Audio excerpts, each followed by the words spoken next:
NFL Starts and Ends. I'm your host, Jacob. And today, we're going to talk about the Cincinnati Bengals and why they haven't paid Trey Hendrickson yet. This is not a fun issue to talk about, though. This is one of those issues we got to say, this is why the Cincinnati Bengals are cheap. I don't like talking about how much a team is cheap and not paying their players or not getting their players money that they deserve. I don't like doing this. But it needs to be discussed. So why don't you like the video, subscribe, share the video. It's all free. Get more people to watch NFL World. So the guy had 16 and a half sacks last year and the year before that. He's had 33 sacks the last 2 years. That's remarkable. Consistently be able to perform like this. He wants a multi-year extension. Okay. Yet Cincinnati does not want to give him it. Because the last time he won an extension was, I believe, 2022, 2023. He won an extension. He got a 1-year extension. But he had to fight tooth and nail for it. For a 1 year. He requested a trade last year, and before the 2024 season started, rescinded it and played unbelievable. But he has to fight tooth and nail for everything that he's getting from the Bengals. He signed with the team in 2021, that season. He deserves this contract extension. But there's a lot to this. So let's break it down the best way we can. He wants a contract extension. He's only getting paid age 31. He's only getting paid $16 million this year in his final year of the contract, which is significantly lower than a lot of contracts for his position that have produced the way he's produced. TJ Watt, for an example, is looking for a new contract because he's not pleased that he's only making $21 million. He's making $5 million more than Trey Hendrickson is. He wants a contract extension. Micah Parsons is in the last year of his contract. He's making $24 million fully guaranteed. He wants a contract extension. He knows, Trey Hendrickson knows, he won't make what those guys are going to make. But can he get 25, 28, maybe even 30? Yeah. At his level of production, yeah, he could get 30. He's not going to get Myles Garrett numbers. He won't get TJ Watt numbers. He won't get Micah Parsons numbers in terms of contract, but he'll make $30 million with his level of impact, what you want to see. That's number one. So there's that. Let's go back to the age thing really quickly. He's 31 years old. You think that's an old for a defensive end? It's really not. A lot of those guys can play into their mid to late 30s with a very productive career. Still ahead of him. Maybe he won't get you 16 and a half sacks, but could he get you 12? Yeah, he could get you 12. And the thing is, now we got teams with pure pass rush specialists. That's all they do, which is what Trey Hendrickson is. He's not really a run stopper. He's not particularly good at it, but he's not awful either. But he could do that. He could still be very productive even in his mid to late 30s. So the age isn't really an issue. But it's the money. Again, $16 million. That's all he's owed this year. But the way the market has gone up for defensive ends, even if you're in your mid-30s, you can get that. You can get even close to 30, almost 35 at that level of production. That's the issue, though. The Bengals don't want to pay that because in the Bengals' mind, they've paid two people this offseason $20+ million. Jamar Chase and T. Higgins. But you can't stop there because your team wasn't good last year. Look at their defense from a perspective. How bad they were. They've always started the year slow, so that's not a surprise. They've done that since Zach Taylor's been there. They start slow, but their defense was awful.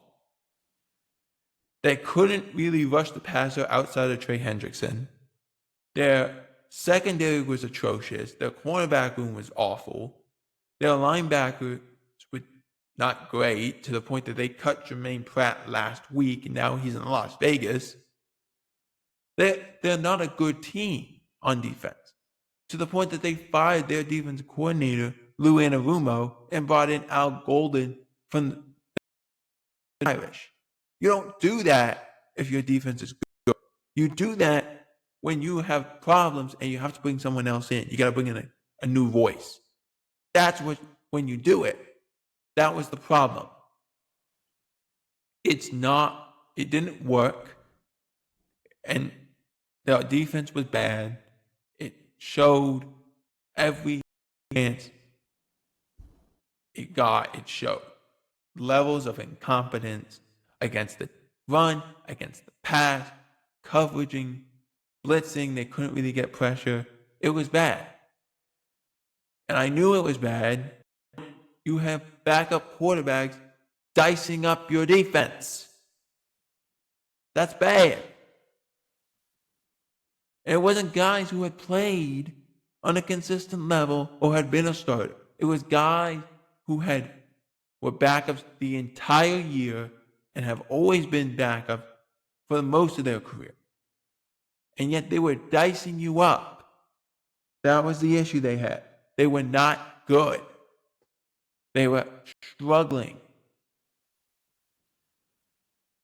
So that's a reason to pay him. But they don't want to do that. Now, eventually they will pay him. I believe this deal will get done. Because they could have traded him, but they haven't. I don't think they will. And according to, on Monday, from a couple of the NFL insiders, they've said that the talks have started up again between the Hendrickson camp and the Cincinnati Bengals. So that means, okay, they are talking. Because they weren't talking for a long period of time. For like the last 3 weeks, they weren't talking. Hendrickson hadn't been at the facility, and he wasn't going to be there. But he wants a new deal.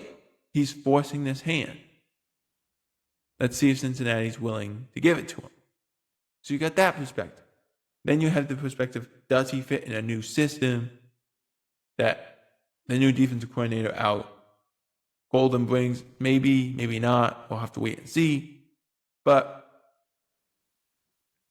he should fit that okay. Like, there's not too much of a change from college to pros, that you just adapt to what you got. It's pretty much what it is. So you got that level. The thing, though, and this is why I say Cincinnati is cheap. They didn't want to pay Trey Hendrickson. That's fair. We've already said that. Here's the issue, though. They're having an issue with a rookie that they just drafted who hasn't signed a contract. And Shamar Stewart. Shamar Stewart has yet to sign his rookie contract. Him, along, I think maybe Travis Hunter, are the only two who haven't. The difference is we're seeing Travis Hunter practice. Why aren't we seeing Shamar Stewart practicing? Because you brought Stewart in to help out Trey Hendrickson. That's why you did it. Well, Shamar Stewart didn't sign his contract because in his contract, the Bengals are trying to introduce new language. Every team has a certain amount of language they put in the contract, especially for rookies. And the Bengals last year and for previous years had a certain language for their first round picks.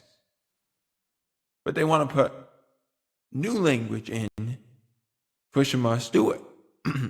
And I would assume for after that as well. The language being, if Stewart does one thing wrong or anything wrong, that he could be cut and that they wouldn't have to pay him anything. Now, you could say, okay, that's an issue. But that's in a lot of contracts too. A lot of teams have different language, and a lot of teams put it in their contract of their rookies.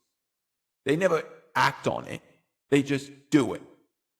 And it's not just even in rookie contracts, it's in veteran players contracts. Teams never act on it. It's more of a scare tactic, trying to keep you on the straight and narrow, even though a lot of times it doesn't work. But that's what Shemar Stewart was against. And plus, since he's the first one that they're doing it for, he sees, hey, Amarius Mims didn't do it. Why do I? Okay, that's fair. But that's why he's doing it. Now, I'll bring back up Travis Hunter again, because you say, well, Travis hasn't signed, but why is he practicing? But there's another thing you can sign. You can sign a participation agreement. Basically, it's a contractor agreement, not an actual worker agreement. Your contract is what you got. But this is like a independent contract. This is like a guy you hire for this specific job and then you're done. The participation agreement is where I can practice in OTAs, I can practice in minicamp, and then I can sign my contract. This is what Travis Hunter did. Shemar Stewart didn't do that. So he was there, but he was not participating. To the point that I believe on the last day or the second to last day, he left. That's what's going on from the Shemar Stewart camp. It's not like this has never happened before. You hear this every once in a while. Joey Bosa is the biggest name. He didn't sign right away. He signed his participation agreement, but he didn't sign his contract. And if I remember correctly, he only signed his contract the week before the season started or even into the following season. So you have time. But I've just never seen someone not sign their participation agreement if they haven't signed their contract. That's something I've never seen. So we got that. I've never seen a player never sign his participation agreement when he's never signed his contract. I've never seen from that perspective. So we're just kind of waiting on these two things. Now you can say, well, that doesn't prove the Cincinnati Bengals are cheap. No, it doesn't. But they also don't go and get a lot of free agents to help out their team. You think they'd go and get linebackers if they were in this move to cut Jermaine Pratt. They didn't do that, really. Defensive line, they didn't do it. Corners, they didn't do it. Safeties, they didn't do it. They haven't done it.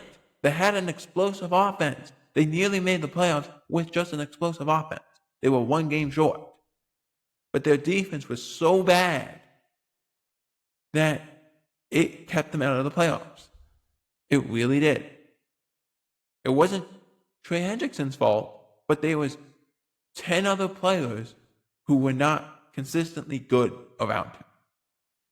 And you brought in a guy like Shemar Stewart to help out a Trey Hendrickson, and now he's not even participating. He's not even there. That's a problem. You got to iron that out fast because you may not be able to do anything. They may not play this year. In fact, there's this thing, I don't know if this is exactly true. The only time I've heard of this was the Bo Jackson issue, and that was more of a different situation. Too quickly here. Bo Jackson wanted to play baseball and football together, and he ended up doing so with the Raiders. But at the time, he was draft eligible, and he said, because the Bucks were up for the number one pick, and they wanted to select him. He said, but they brought a scout over and they wouldn't allow baseball scouts to go. So he said, I won't go to Tampa Bay even if you draft me because I want to play baseball. What happened? Tampa Bay drafted him. He ended up saying, nope, I'm going to play baseball, and played baseball full time for a year. Then he was able to go get redrafted and got drafted by the Raiders, who then allowed him to play baseball. On top of that, Shemar Stewart is in a similar situation. Not the fact he wants to play baseball, but the fact that if he does not sign his agreement or his contract, he could go and get redrafted next year if he wants to be put back in the draft next year. It's not common that it happens. Again, I just brought up the Bo Jackson thing, and we're talking about the late 70s. We're talking about the 70s. We're talking about the 70s. We're talking about the 80s, really, not even 70s. The 80s. We're talking about the 80s. That's how long ago this was. We're talking about almost 50 years ago that this happened. So you can explain that. It's not common, but it does happen. It just happened a long time ago. But let me know what you think. Do you think the Cincinnati Bengals are cheap for not paying Trey Hendrickson? And do you think Shemar Stewart is making a mistake not signing his rookie contract? Let me know in the comment section down below. While you're there, like and subscribe and share the video. It's absolutely free, helps us out a ton, and continues to build the NFL World community. For NFL World, I'm Jacob Hebert.